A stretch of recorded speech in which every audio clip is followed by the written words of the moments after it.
Hello folks, welcome to our canal Channel Jose. Today we're going to give you an idea how easy it is to replace the engine air filter for a 2016 to 2019 Chevrolet Spark, and it's really easy replacement. The only things that we need is a new filter and a Phillips screwdriver to take off the box. So with that said, let's get into it. As you're looking at the 2016-2019 Chevrolet Spark, right on the passenger side, this is the air box for the filter.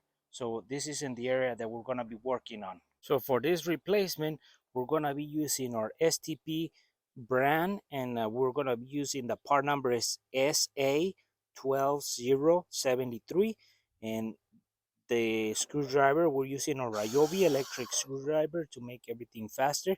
And then we got to remove one, two the Phillips screws, and then we can remove half of the shelf, pull our old air filter out, put the new one in, and then put everything back together and tighten those bolts.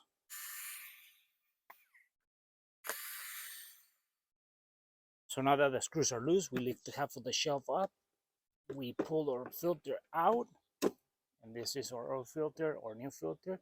So now we just put our new filter in there,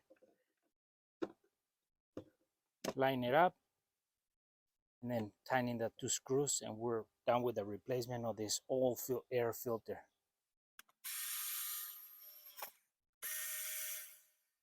There it is, folks. It's a simple replacement that you can do at home, so the mechanics or the shops don't take money from you when you can do this at home, and it's a pretty simple maintenance that you can do yourself.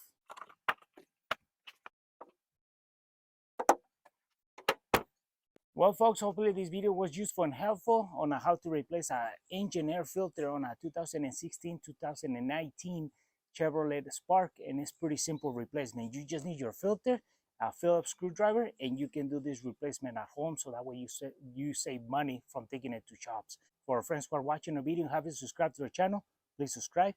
If you like our video, give us a thumbs up, share it, and we'll see you soon with more videos here in the canal, Channel Jose.